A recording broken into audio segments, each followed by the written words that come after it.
be playful.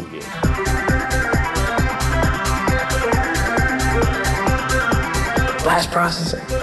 It was allegedly something that somehow made Sonic the Hedgehog go faster. Undoubtedly, I think Sonic was a system seller for Sega. As a mascot back then, it was just huge. And this hedgehog helped stir up some headlines. The comparisons began. It became Nintendo versus Sega, and the media wanted to compare them. The lack of long-term success of the Dreamcast was kind of a disappointment. In some ways, it was a self-fulfilling prophecy. I think everyone was a bit shocked at first that Nintendo and Sega had finally joined forces, since they were mortal enemies for 10, 15 years. I'd like to change. I'd like to move forward. Meet the man behind Sonic, Yuji Naka.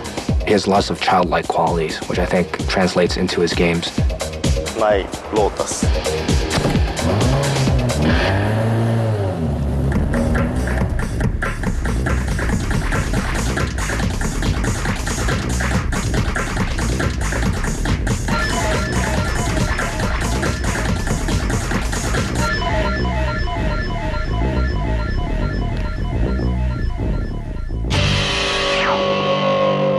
The Yuji Naka story begins on the other side of the world.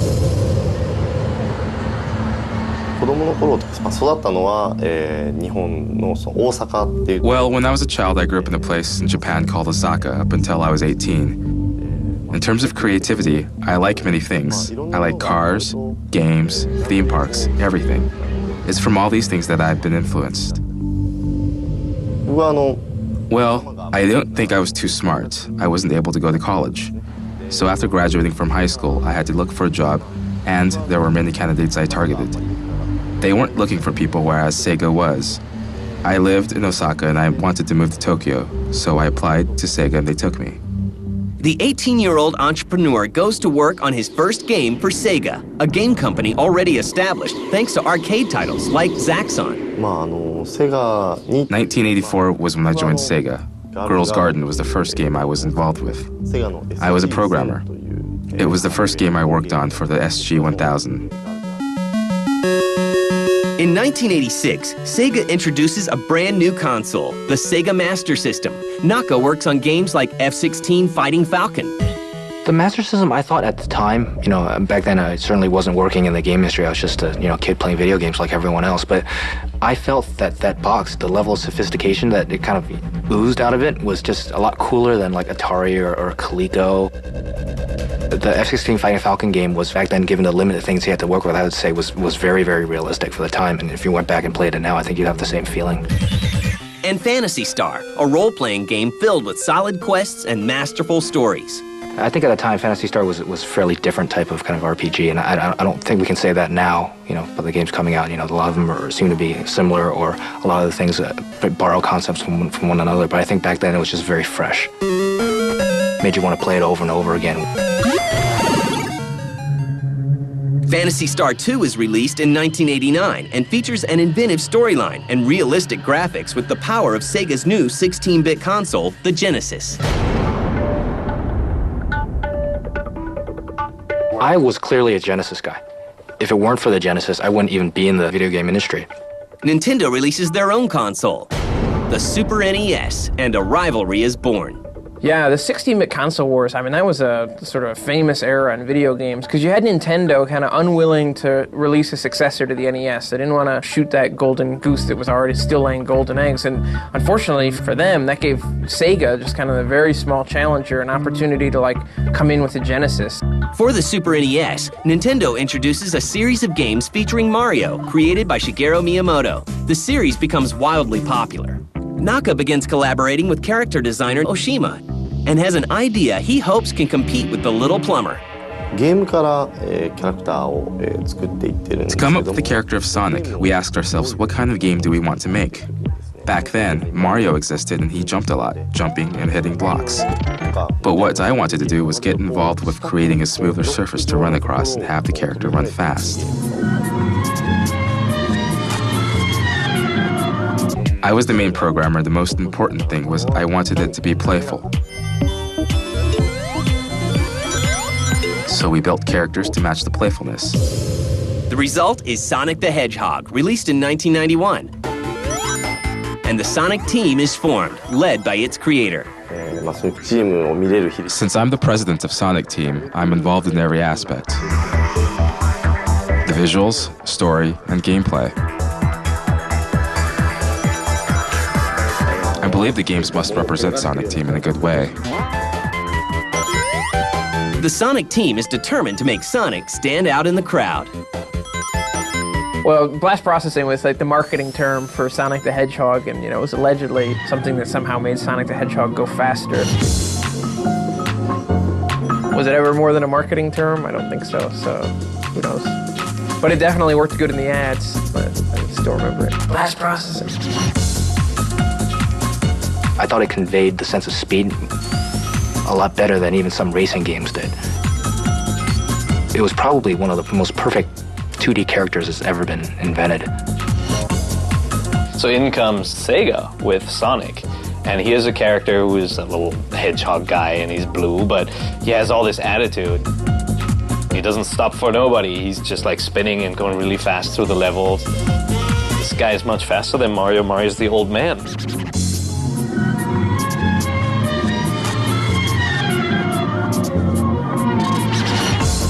Undoubtedly, I think Sonic was a system seller for Sega.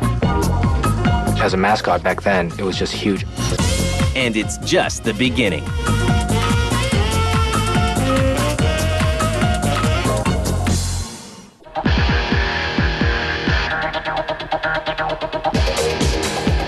By 1992, Sonic the Hedgehog is a success, selling 2 million units. Gamers and critics alike are impressed with Sonic's revolutionary speed and spin dash.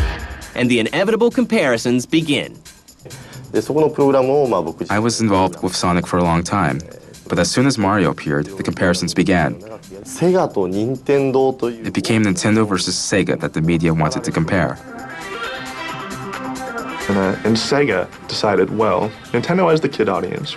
We'll go after the teenage audience. We'll really bring them in with these cool ninja games and these really mature things. That, yeah, there's not nudity or swearing or extreme violence, but they're really edgy.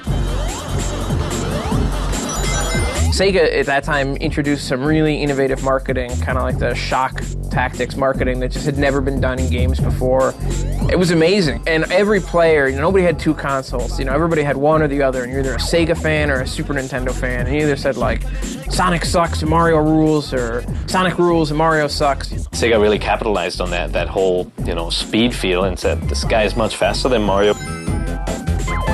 And it worked. In the US, the Genesis outsold the Super Nintendo, which was amazing, based on the success of games like Sonic. But Naka simply shrugs it off. The contents of the game and the direction, those were totally different. So as far as I'm concerned, the comparison was wrong, and I think that was a misunderstanding.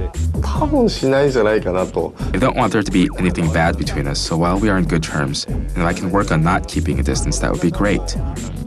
We are good friends. Naka quickly goes to work on a sequel and heads west to collaborate with American development teams. From 1991 to 1994, I lived in San Francisco. Naka works with art director Tim Skelly. I managed the American artists who were trying to keep this, the styles coordinated. The first Sonic had a special stage, and they wanted to do one for this one. Naka came up with this really interesting code for being able to take a sprite engine and do bitmap graphics with it. So I came up with this ramp, that would go around this half shell, the half circle, and so I did all the artwork for the moving background and for the, the curving ramps and all that. In 1992, Sonic the Hedgehog 2 is released, and Sonic gets a sidekick. Once again, Sonic scores with audiences and becomes synonymous with game giant Sega. Sonic appears on other systems for Sega, like the Sega CD. With Sonic, I think there's also the attitude. I think that helps a lot. And being the first, it's easy to copy, but, like Elvis is Elvis, and you got to go with that. And I think that has a lot to do with, the success of Sonic. And they've been pretty careful about, protecting, the character. By 1994, Naka returns to Japan to work on more games, like Phantasy Star 4, End of the Millennium. And Sonic the Hedgehog 3 is released with a new character, Knuckles.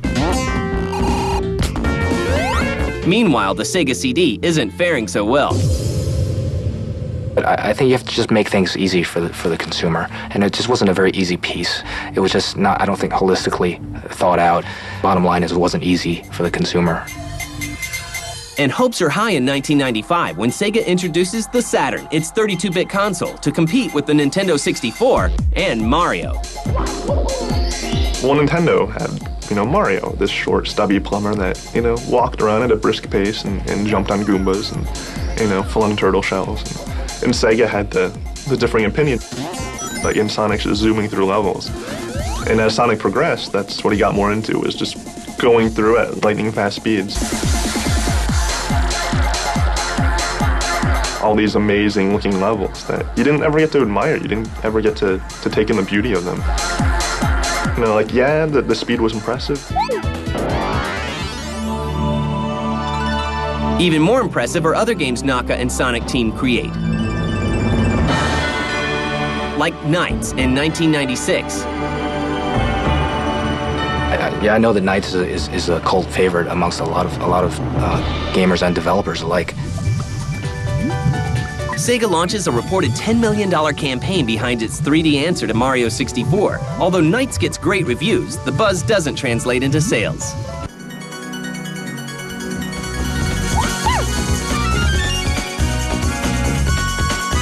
I saw it as the first time I was kind of aware that games could be art as well as just a piece of entertainment or kind of a toy.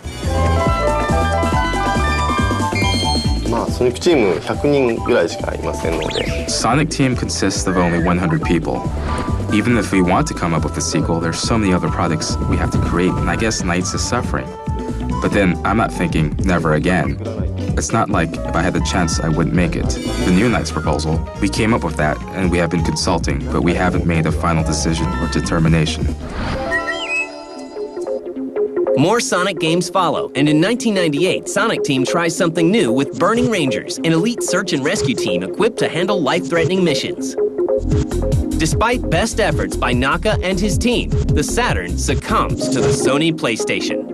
Well, it's unfashionable to say luck. I don't think it's a lot of luck involved, but I think market timing was really right for Sony at the time, and they put out a superior offering, clearly. More people just bought their system. But don't count Sonic out just yet, as he shows up in the unlikeliest of places. Huh?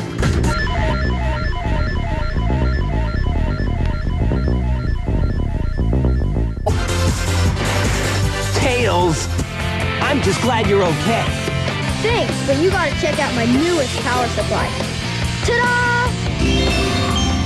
By September 1999, Sega reinvigorates its dwindling console business with the introduction of the Dreamcast, and expectations are high. I think they had a chance. I mean, I used to say, even before I was at the Dreamcast magazine, if you just look at the launch titles that are coming out for Dreamcast, it's worth it to buy it just to get the, the best 10 launch titles. Like Sonic Adventure, and for the first time, Sonic is in full 3D. I think Sonic was the perfect character for the 2D world and the way the game was designed. I think Mario probably had a little bit more longevity in the 3D world. We really, we were in love with Mario before, but when Mario 64 came out, we really fell in love with Mario. The 3D brought a whole other aspect to him that made his character so much more complex than it was as a 2D character. I think the same can be said about Sonic in when he moved from 2D to 3D. The Dreamcast was an awesome system. They had awesome games coming out for years. And Naka certainly delivers. In 2000, he delights his fans with Choo Choo Rocket. Samba de Amigo! And the maraca-shaking Samba de Amigo.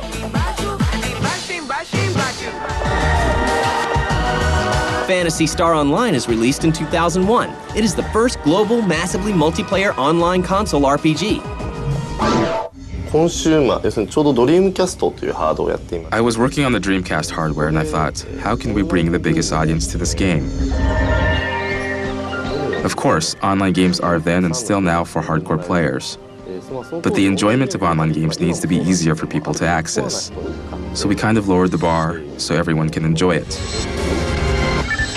Phantasy Star Online, that was actually my first foray into the whole massive multiplayer universe. Like, yeah, it's not as big as EverQuest. It was just 4 players, but it was addicting. It was crack. Someone's got to be a pioneer, and I'm glad that Yuji Naka and PSO was the first of those type of games to prove that the market was there for these things to exist, and I think more and more people are going to start exploring the online console realm. But sadly, it's not enough to revive Sega's failing console business. Although Sonic Adventure 2 is released in 2001, it fails to bring the Dreamcast up to speed with the competition. The Dreamcast was actually kind of a bit ahead of its time. It was a great machine. I mean, graphically, architecture was really nice to program for, had a modem in it. But I think the specter of the PlayStation 2 just kind of suppressed the Dreamcast enough that it never really got its legs going underneath it. But on its own merits, if it operated, if it were a vacuum, if the market were a vacuum, Dreamcast would have been a great product. Sort of lack of long-term success of the Dreamcast was kind of a disappointment. In some ways, it was a self-fulfilling prophecy. You know, publishers sort of thought, well, the Dreamcast isn't going to be here in 2 years, so I better just move on. And, you know, and because the publishers moved on, the Dreamcast wasn't there. When the Dreamcast went away, I think Sega admittedly thought they felt behind because they never had any experience working on other systems. But there are formidable talent there and a lot of creative people who I think will only bring the company to newer and bigger heights as a software maker. And that's exactly what they do. Naka and Sonic Team bring his memorable characters to the new hardware systems. Hey, you will not believe this new GameCube. It's so wild. その僕は20年間ゲームを開発してきてるんですけど。 Over the last 20 years, I've been involved in developing games. During that time, Nintendo has been our rival. And I thought one of these days, will the games I create be played on Nintendo? And then after Sega moved away from hardware, I thought about this all along just after Dreamcast went away. And soon after, Nintendo GameCube was introduced. I began to create for that. So we focused on the GameCube. Like Sonic Adventure 2 Battle for the GameCube. That same year, Phantasy Star Online 1 and 2 are released for both the GameCube and Xbox.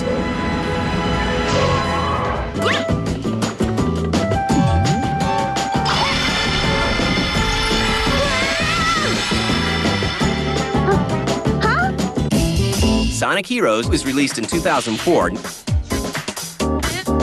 I think everyone was a bit shocked at first that Nintendo and Sega had finally joined forces since they were mortal enemies for 10, 15 years. In a roundabout sense, it all makes sense now. And now they've realized, well, we're better off doing things like Sonic and making games like F-Zero, so I think it's a good team. You know, Sonic's was meant to be for everyone, and you know, I guess it's just apropos that he's on all the platforms now. Well, Miyamoto in various media interviews has said he likes my work, and I'm very happy to hear that. In the world of games, he is almost a god. So when someone like that praises a game I worked on, I'm really happy to hear that. Please join me in honoring Yuji Naka. In 2002, Yuji Naka is awarded for his contribution to the game industry by his peers. He's given the prestigious Lifetime Achievement Award from the IGDA at the second annual Game Developers' Choice Awards. I would like to thank Sega, who has granted me the freedom and the resources to make my visions a reality. And I remember when Naka-san received his award that night, he was literally skipping, like back to the hotel. It's rare to see a grown man skip, but I remember one of his assistants telling me, how, you know, I've never seen him this happy, you know, in his life. That challenged me to do good work. And there's also always been an emphasis on innovation. I mean, people don't think of it now, but at the time, games like Sonic the Hedgehog and Sonic 2 were incredibly innovative, you know, blast processing. Samba de Amigo and Phantasy Star Online and Choo Choo, you know, above all Sonic, I think they've made an indelible impression and really contributed culturally to what video games are as an art form. I'd like to thank the gamers, because after all, that is what this industry is really about. think developers recognize how innovative and how forward-thinking Yuji Naka and his team are and how much they've contributed to our industry. He has lots of childlike qualities, which I think translates into his games.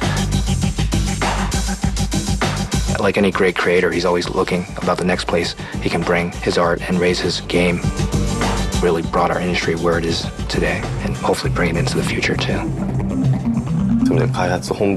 I'm now the senior director of the creative department of Sega. I oversee development in many areas. I'd like to change. I'd like to move forward.